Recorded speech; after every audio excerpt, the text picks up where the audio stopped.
So what does the door symbolise in the context of this song? So the door symbolises the anxiety looking back at me, because I've had it for about 6 or 7 years now, and I remember a time where it wasn't a part of me, and that those memories are just of where I was happy and I didn't have any worries or nerves about anything. And now when I've come to do live events or stuff like that, I get the anxiety attacks happen, and it just the other side of the door symbolises that aspect of me, the anxiety, which is looking back at me, because it's not always been with me. It's something I still see as separate, but I've just got to deal with the fact that it's now affecting quite a lot of my life. And this location looks very familiar. Yeah, I'll show you why.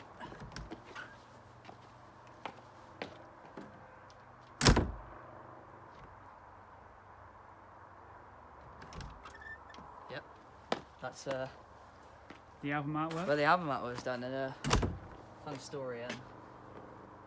One of the reasons why it's just my face and that, it wasn't necessarily intentional. It's because I was wearing a tropical shirt when we took that picture. So yeah, I don't think a tropical shirt would look particularly amazing for the topic of the song.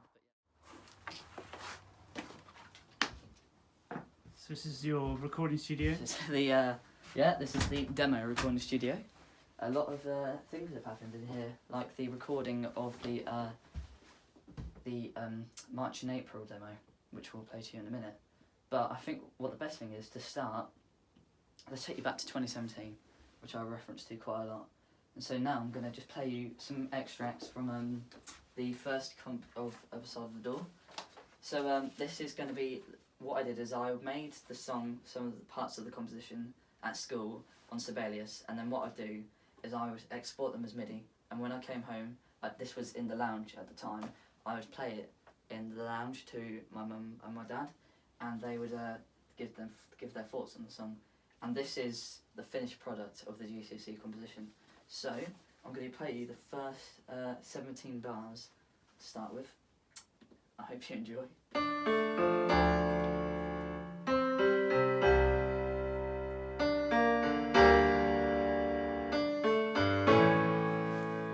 So I think the first thing to mention here quickly is the intro is very different. I mean, thank God we changed it because that's very boring, but yeah.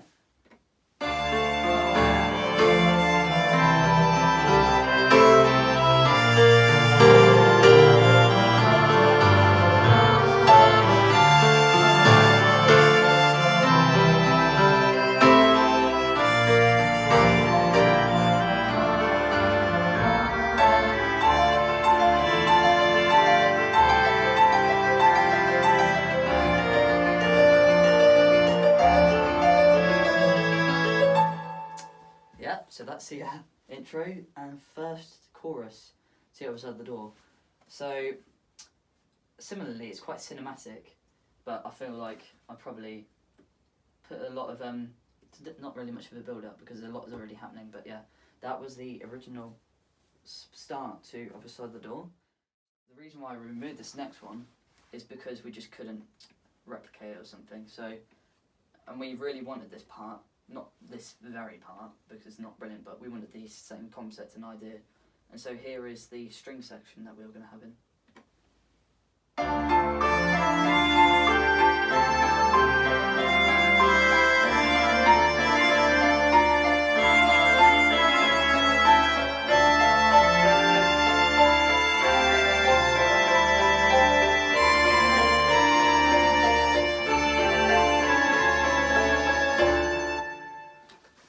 That's what I'm going to show you from the first take of Other Side of the Door.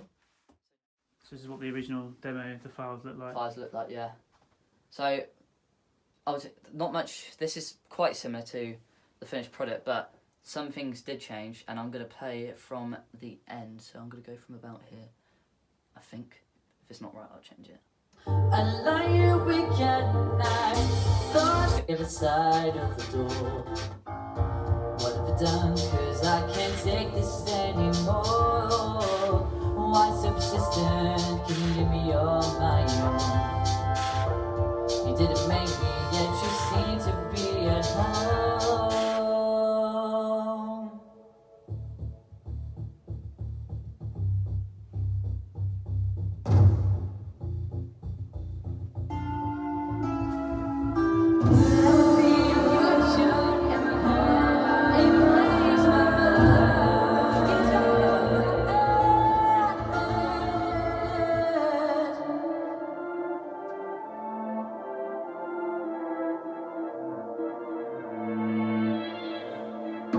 While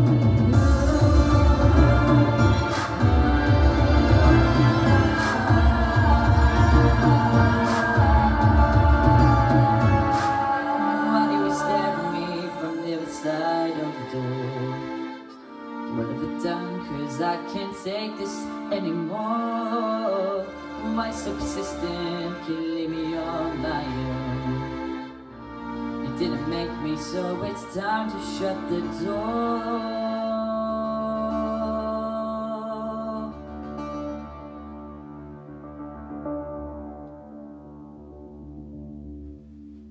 Very different ending there. Very different ending. It plagues my mind. Get out of my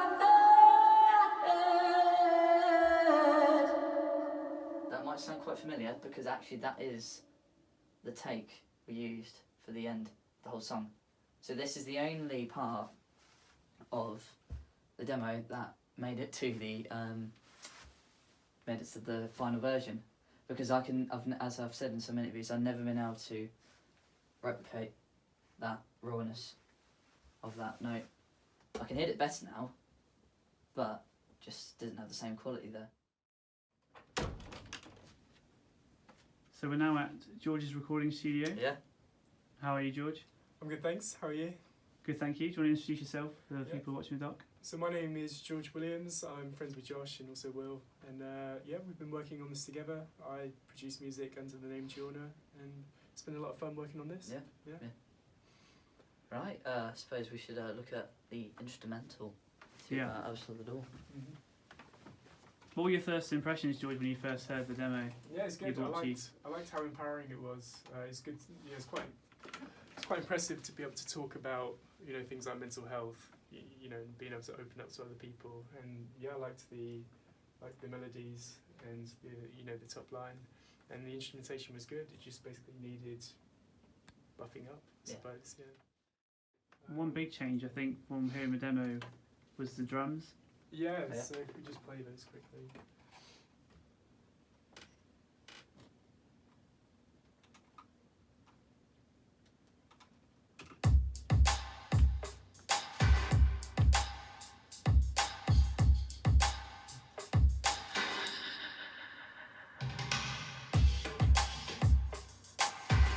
So what are the effects that are going on in here? What have we got going on? So there are quite a few tracks. Like if I just scroll through that's just some of them.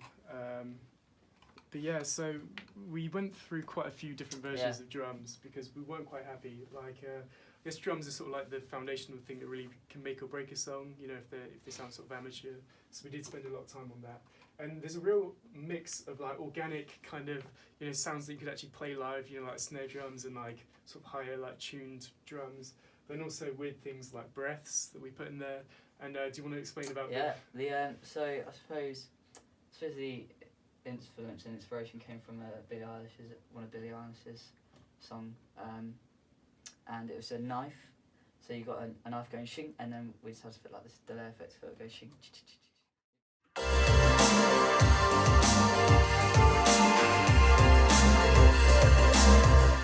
So there's actually quite a bit going on. Yeah, we were actually at first we were like, we'll come back and change these sounds. So we spent a while just loading them up anyway. But actually, in reflection, when we looked at them, it was like, actually these actually work for the style of the song, so we kept them. Because we were thinking, this would just be temporary, but it's funny enough they're this days because we like them. Yeah, we kept comparing everything to the demo version, and it was only after actually sleeping on it we decided that the synth sounds actually worked quite nicely. So they're a bit unique. They're quite 80s inspired. They're not very modern sounding, but actually worked really well for the song. If we play it again, actually, because an interesting thing is it's weird how organic some synths can sound. Like if you listen back, you can hear like there's this certain. It sounds like a guitar. Oh yeah. But it's not. Is this one? Yeah.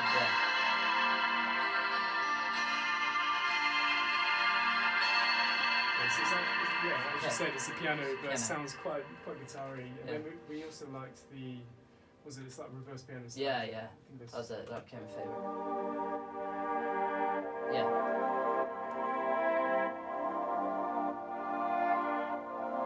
And that's actually like 3, maybe 4 different sounds stacked on top of each other. We spent a while about half an hour to 45 minutes just getting those sounds. Yeah. What were some of the biggest challenges of making a production for this? Drums, I think, mainly because obviously that was the starting point that gave the feel of the song, and it was just tough. Like, we couldn't find anything that we liked for a while, but eventually this just seemed to work because, you know, depending on which drums you use, it really decides where the song kind of goes. Like, we could have gone, you know, really stripped back, like quite like acoustic, like wide open space sounding, or we could have gone like really electronic. But I think we sort of found a nice middle ground yeah. of like organic, but also electronic components as well. Yeah. When you release a song and you write a song like Other Side of the Door, are you one of those artists when you release it, it becomes everyone else's, not your own? Obviously, as I said, I wrote the song. When I wrote it back in 2017, the chorus, it was a topic closely related to me, and that I was talking about how I dealt with my anxiety and the effects it has. But then, it's now, ever since my father introduced the idea that it could be applied to some other people, I've gone with that, and even though I've got like my own association with it, I'm more than happy, and it's a privilege if people can have their own opinions and interpretations of the song as well. It's, even though I wrote it for myself, I'm just glad other people can have. They're more than welcome to have their own interpretations about the song. And what's the reception been like so far? Really good. I'm really happy with it. Everyone who's listened to it has had a positive comment to say, which is amazing. And more than you expected? yeah, I suppose so. Yeah. The streams are doing well as well, as I mentioned a couple of days ago. But you know. And you mentioned the press coverage as well. It must have been crazy. Oh, that was crazy. Like, we sat down and created the emails together, and then sent them off on like Monday morning, like last week. And I remember you calling me because Josh is my manager. He was calling me up and saying, "Yeah, Will, you got KLFM were interested, BBC Radio Norfolk were interested," and I was just going, "Oh yes, come on down the phone." That was really good. That's possibly the happiest I felt, because that was just an overwhelming feeling of success that day. Like, people are actually interested. Maybe I've made something that's good and that people actually like and listen to, and it has a meaning, it has a message. And how was release day? That was really good. I mean, it was stressful because the Wednesday night I was in Norwich, which is about 50 miles away from here, and I got back at about 11:30, and then the next day I was all like releasing the song and then doing the fundraiser, but I still enjoyed it every moment. It was just people saying, "Yeah, I really like the song." That was an amazing feeling. And yeah, it was a great day, and we raised a good amount of money for Mental Health Foundation. So that's great. So it's all going to a good cause. And yeah, and what was one of the highlights on reflection now was ending the fundraiser, and then some of them giving me a standing ovation. That's like a powerful moment which will stay in my memory for a while. So, any final reflections as you close the door on this chapter of Other Side of the Door and your first single? yeah, I just suppose the main thing to say is just thank you so much for all the support that you've been giving me since the beginning, the end of July, all the way up to now. I'm just so grateful. The next step, probably do an acoustic version maybe in a month's time, maybe do a music video, you know who you are, and yeah, release Cinematic Dream. Cinematic Dream in January, which will be the next single. Some of you probably already heard that quite a few times now as well, and I'll revamp that and make it pop off. But yeah, just thank you so much for everything. It's been a great journey so far, and I suppose it's only onwards and upwards from here. So yeah, see you soon. Thank you.